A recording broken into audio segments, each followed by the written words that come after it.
po, kumusta kayong lahat? Tara magkape tayo. Ko, painit akong tubig. Dinala ko yung thermos dito sa taas. So, magkape tayo. Lang tayong creamy.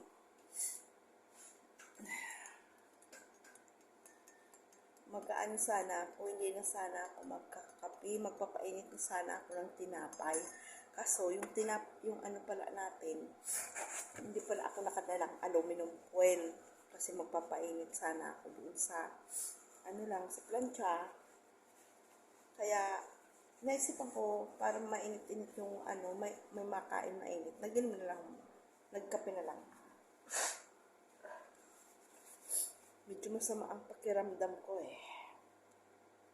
Lalo pa po kanina. Siguro na sa lubong pa kanina paligo ko. Ang tagal ko pa mas tulog.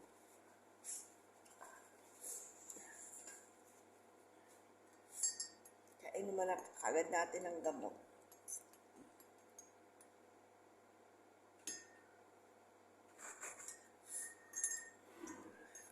May paracetamol tayo dito. Habang nagsisimula pa lang, di ba?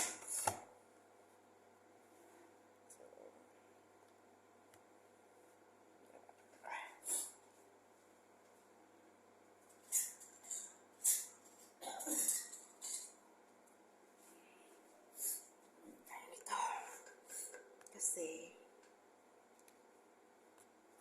mahirap na may man ako dito. May ketchup.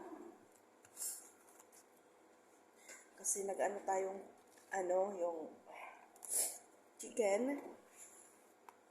Tapos ito po. Nagbaon po ako ng chicken strip at saka po toast.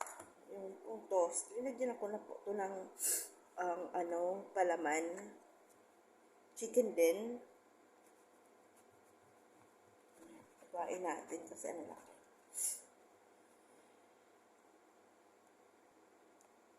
Para pag nagkagat tayo,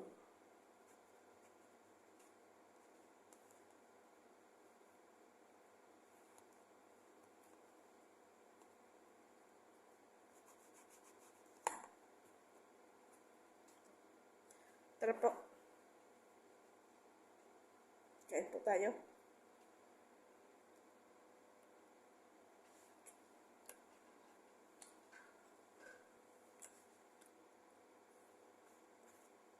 Gusto ko po ngayon kaso bumaba pa rin po ako kasi gawa ng iniisip ko yung mga pinamili ng amo ko. Ang dami. Tapos tambak ng hugasan. Kanina po kasi hindi naman sila nakakain pa lahat. Kaya hugas muna ako.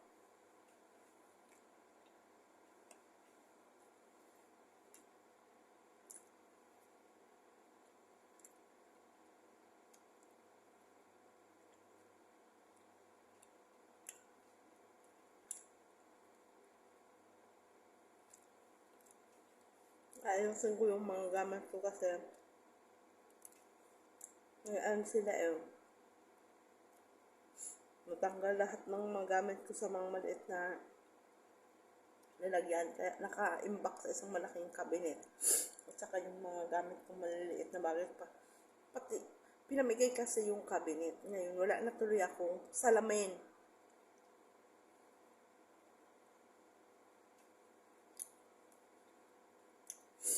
Buong talagang itong amo ko. Sumapakiramdam ko. Na po akong 4:30 nakahiga. Bumaba lang ako 8:50 kasi inayos ko yung mga pinamili.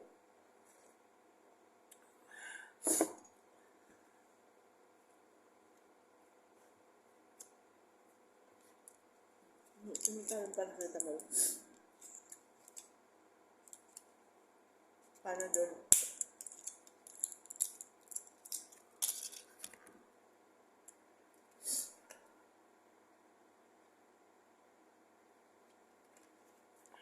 Bawal po magkasakit, mahirap na. Isa ako.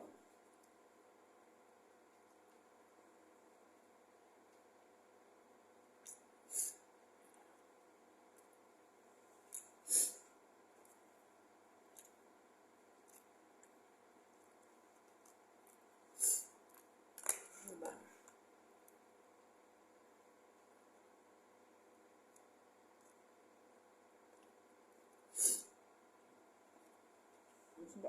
Walang luto.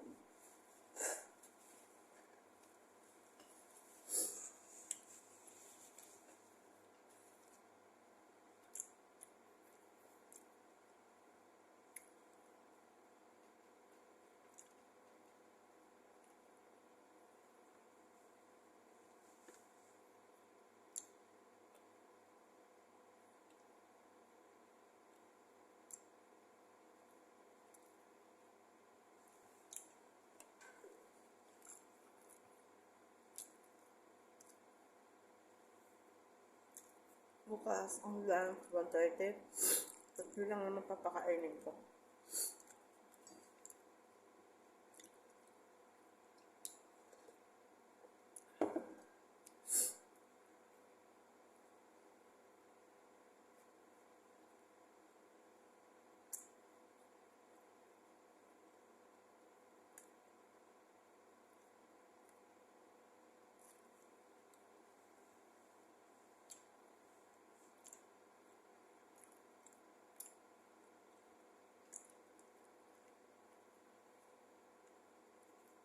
Yung mag-asawa kakain sa labas. Tapos,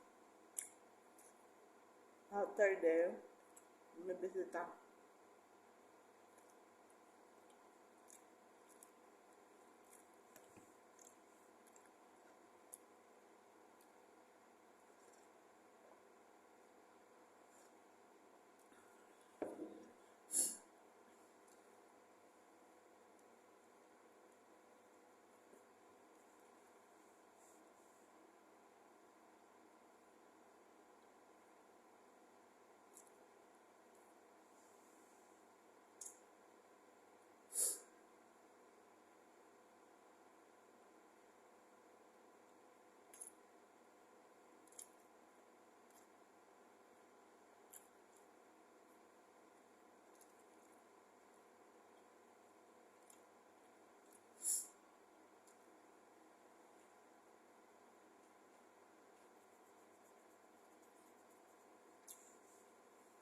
Hindi ko alam kailan darating yung isang katulong eh.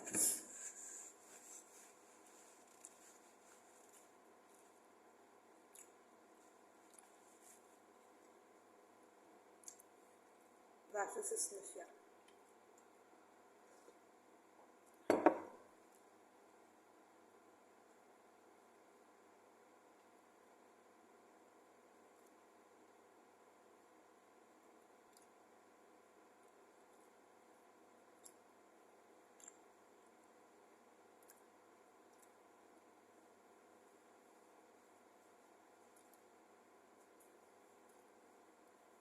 Pinagpa-process na yung papers niya.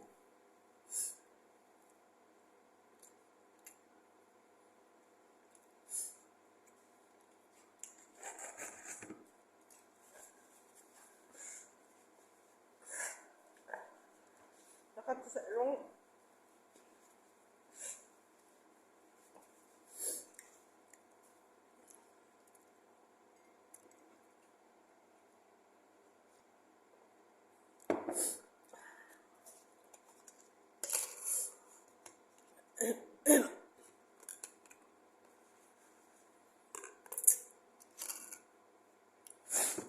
kuha lang tayo ng ano. Itong ano. Ilang natin dito. Kasi baka hindi naman maubos, sayang.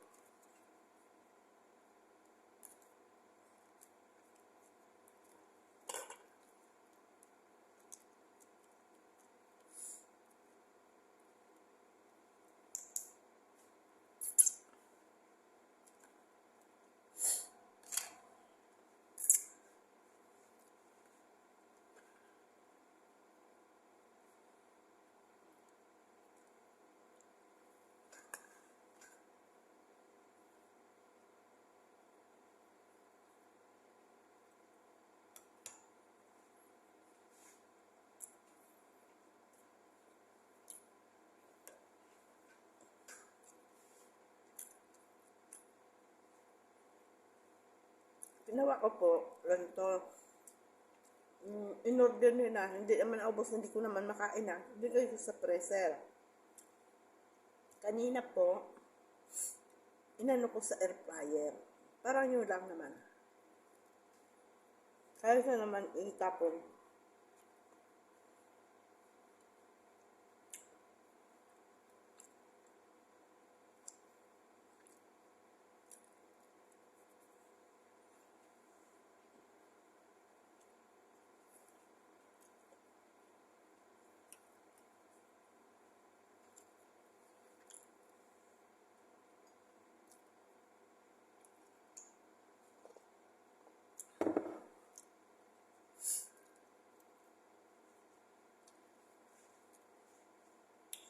Diba, napakinabangan ko.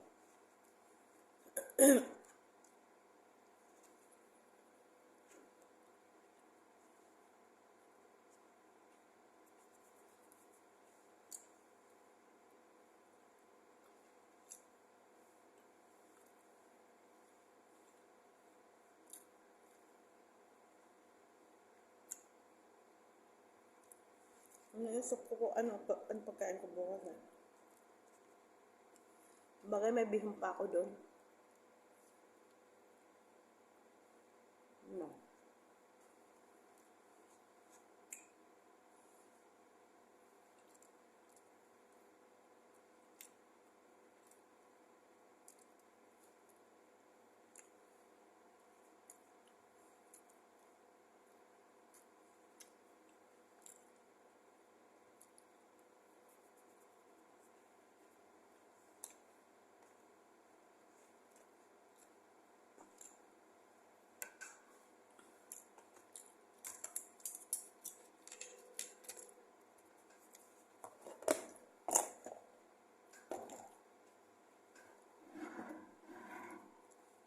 May bihon pa ako sa freezer. Pwede ko yung painitin.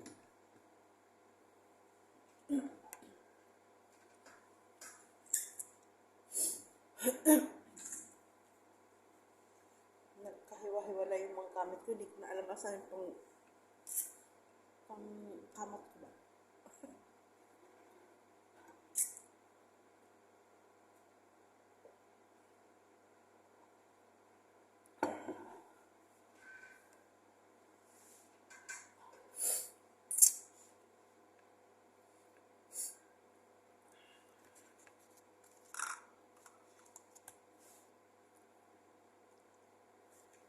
Dito ko na lang ilalagay yung mga kamot ko. Dito ko lang ilalagay.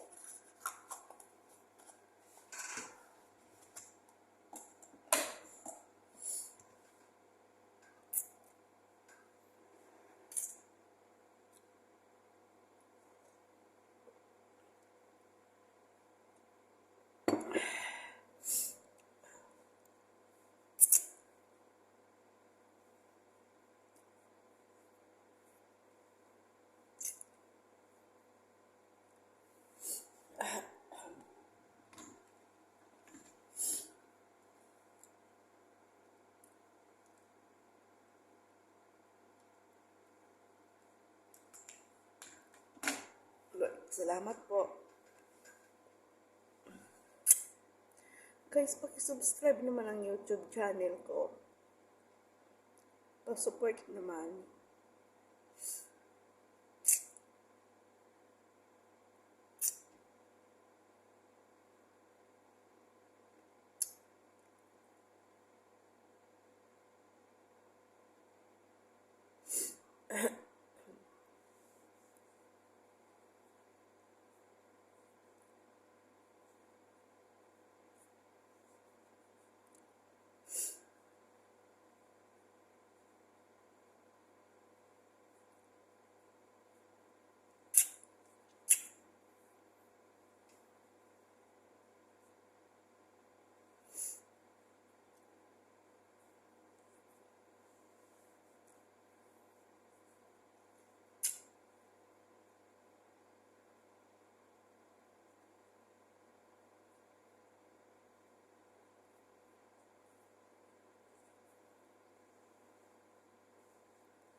Buhay ng isang OFW.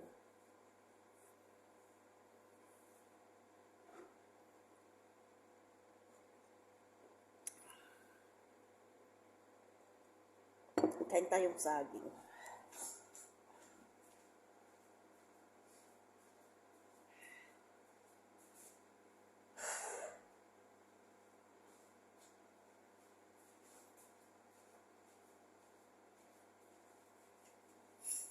Kain tayo nito, fruits. Nagdala akong prutas. Yan. Kainin natin yung saging kasi ma-overripe na. Pero okay naman siya sa loob.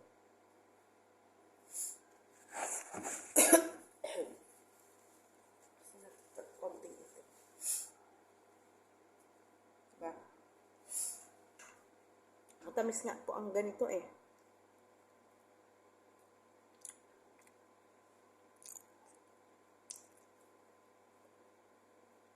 Wala si Wendy, mahilig yung saging na nagaganto yung saging ngayon, wala siya.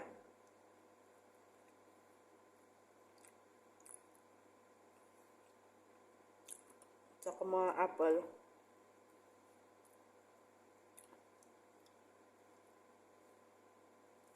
Napong ko na lang yung apple.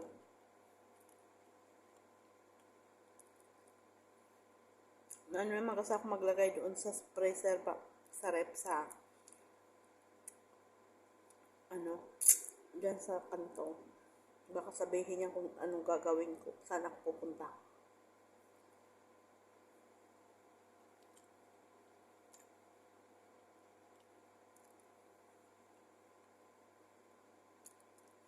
Ito yung CCTV.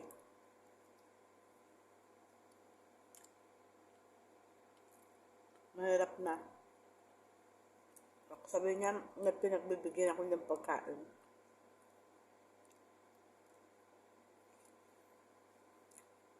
Diba?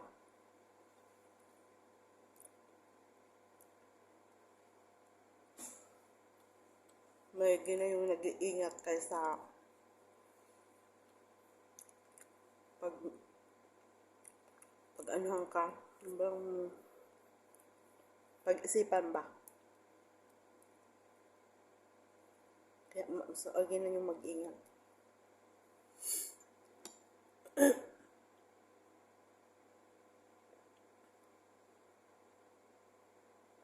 Ay, salamat Lord. Meron pa ako doon labahin. Kasi parang masama kaya yung pakiramdam ko, kaya hinigaan ko. Sa lugado siguro ako eh. Pagod.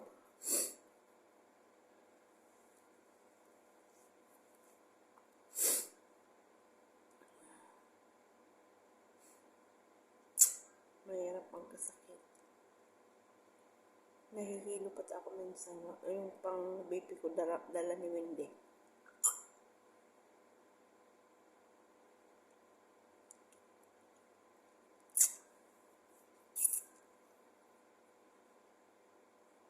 Bihira ako mag-inom ng gamot kasi ayaw kong sanayin yung sarili kong lagi nakainom gamot.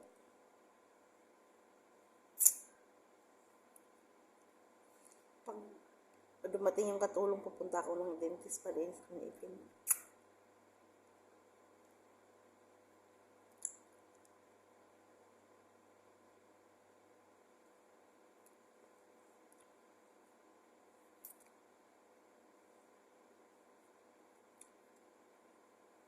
Magpalinis ng ipin.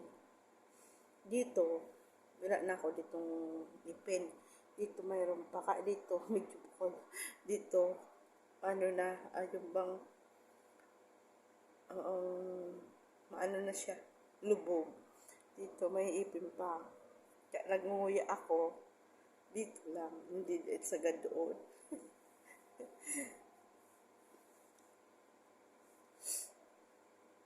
Ay, nako.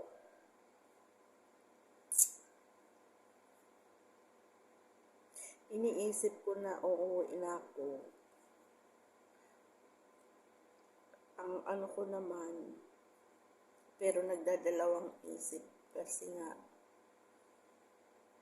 baka mamaya niya nakalive ako dun sa trabaho ko kasi naghihintay sa akin trabaho kasi nga yung tatay ni ate mahina na, hindi na nga daw nakakakilala. Paano pagdating kong Pilipinas? Sabi ko, hindi na ako babalik pagdating kong Pilipinas na tigok. Diba? Ano ang mangyayari sa akin? Maalis na akong trabaho, kawawa si daddy. Kaya yun muna ang iniisip ko. Titingnan ko pa kung ano ang dapat talaga. Kung ano ang magbabatsyag muna ba. Kasi sahod ko dun 10K lang. Dito pumapatak ng mga 25K. Sayang ang 15,000.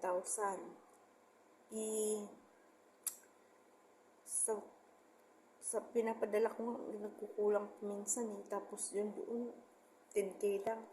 Pero pag namatay daw yung tatay niya, hindi naman sa paghangad, bibigyan ako 150K kasi magnegosyo na lang daw. Tulungan ko raw siya na mayroon caretaker doon.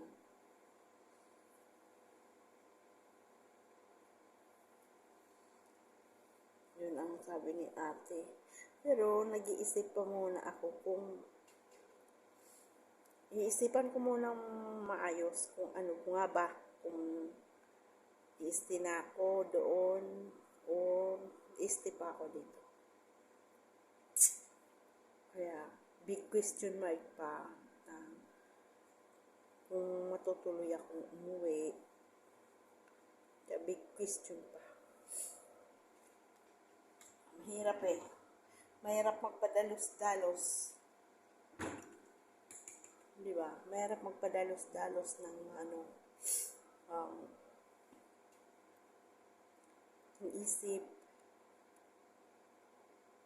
Mahirap. Na yung pala, pagdating mo doon, tigok na. Paano ako?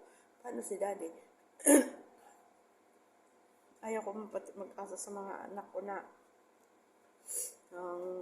yung mag-asa sa mga anak ko sa ng gamot o something. Tapos ako naggamot din. Ayaw ko rin iasa kasi si baby may pamilya na rin. Ayaw kong may marinig ako. Ayaw kong mag-asa ba kasi may pamilya naman, kawawa man ang mga apo ko. Si Buboy walang permanenteng trabaho. Pagka ilang buwan lang alisin sa trabaho, panibagong trabaho na naman. Paano mo daw yun? Pinasok nga ni kuya niya, aalis na naman. Walang permanenteng trabaho.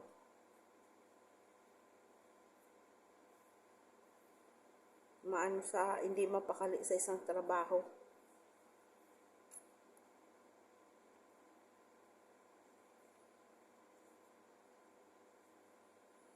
Mahirap yung uuwi kapag pagdating oras niya nga. Yun ang ayaw ko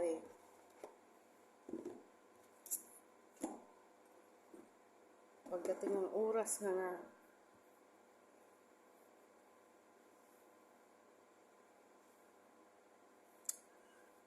Guys, buhok ko.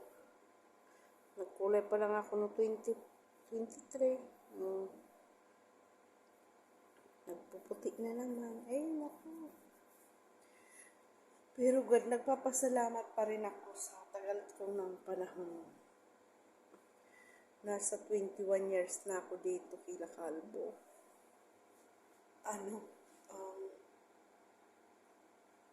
Nagpapasalamat din ako kasi gawa ng napatapos ko yung 2 kong anak. Kahit pa paano nakapaano ko ng bahay. Tapos yun, nakabili naman ako ng lupa. Kahit pa paano nakakapag-abot ako sa mga kapatid ko kahit pa unti-unti. Kasi naaawa man ako. Kahit pa unti-unti nakakaabot ako sa mga iba kong kapatid. Pero hindi ko naman naabutan lahat. Kaya, pasensya na sa iba kong mga kapatid na hindi ko maabutan. Tulad kay Manay Doring, hindi ko maabutan yun.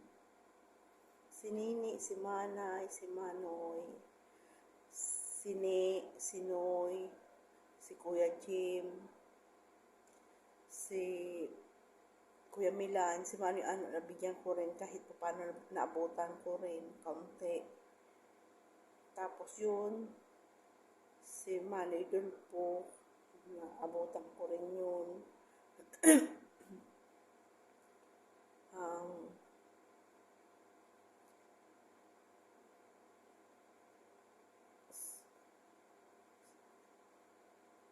Tapos si Manay Mili,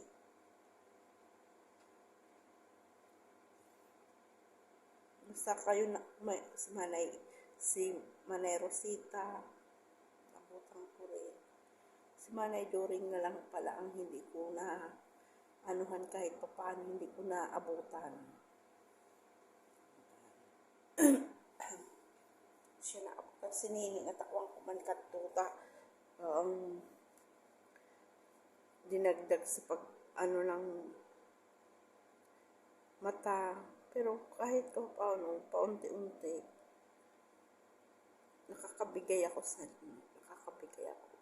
Okay naman kasi siningit, kasi, ang mga akas niya, kayo man, dakil man, nakakatawa man, si Mano yan gusto lang Iraq. Yan. Mano yan do. Sa may nakadakil na itulong ko ka, Kuya Milan. So, pag-ali ni Richard, pero man nakabalik. Pinali. Niragapang ko makaali, tapos oras, di man, pag sa semana, naguli. So, munang sakay ng eroplano. Marangan iyan sa Saudi, tumagal na siya. God bless naman kasi siguro naisip niya na kayo na siya, may pamilya na siya. Pero noon, wala pa siyang pamilya. Wala pang asawa, wala pang mga anak. Ang iniisip niya, uwi na lang ako. Malungkutin pa. Pero ngayon na, tiniis niya talaga. Kasi alang-alang nga sa pamilya, diba? Magtitiis ka alang-alang sa pamilya. Kaya, nagtiis din siya. God bless naman, kahit papano, naabutan sa Kuya Milan. Kahit papano, natutulungan niya. Kaya masaya na rin ako sa kanila. Diba? Masaya na ako sa kanila yung nakita mo na nabibigyan yung magulang. Masaya na ako doon. Papasalamat na ako dahil natutulungan niya at saka mga kapatid niya, pamilya niya, diba? Hindi na maasa sa iba. Hindi na sila mahihirapan. Ganyan. Sana mapaaral niyang maayos ang mga anak niya at magsikap siyang maayos. Yun lang ang wish ko. Diba? Sa ko naman, sa kapatid ko, ang pagkaano, mga sini, Manay, hindi mo naman matiis.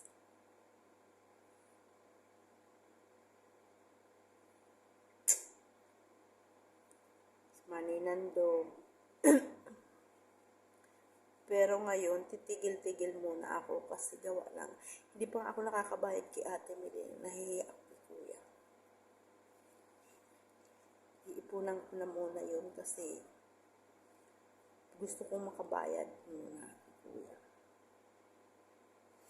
Baka next month makabayad na ako sa kanya. Mga February ata. February. Mayroon na ako dyan kaunti, pero kulang kumanya.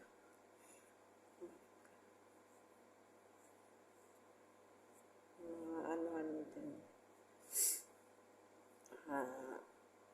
anuhan na, may dagdag na, madagdagan. Makabayad ako, pasalamat na ako. Kahit papano, kasi ngayong pag-uwi ko, nakaano ko ng lupa. Kabili. Kayo na ko napaglaanan. Yung pera ba? So, may napaglaanan ako. Naka-investment ako. Gusto ko naman yun, malagyan ko ng bahay ko. Yun lang naman po. Siya, magpapaalam na po ako sa inyong lahat. At saka, may gagawin pa ako. Nakatambak yung, nakapinting yung trabaho ko. Aayusin ko muna yung iba kong gamit. Paunti-unti. God bless you po. Bye-bye. Pa-like and subscribe naman po ng aking YouTube channel. At paki-comment na rin. Paki-click ng bell para po laging updated kayo sa mga post video ko. Maraming salamat po. God bless. Happy New Year and Happy Three Kings. Bye-bye. Good night po. Good night sa inyong lahat. Salamat sa walang sawang suportang panonood niyo sa akin. Love you.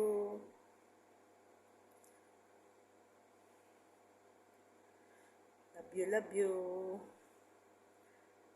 Hindi ako marunong eh. Hindi ako marunong talaga. Love you po. Ingat po kayo palagi. God bless.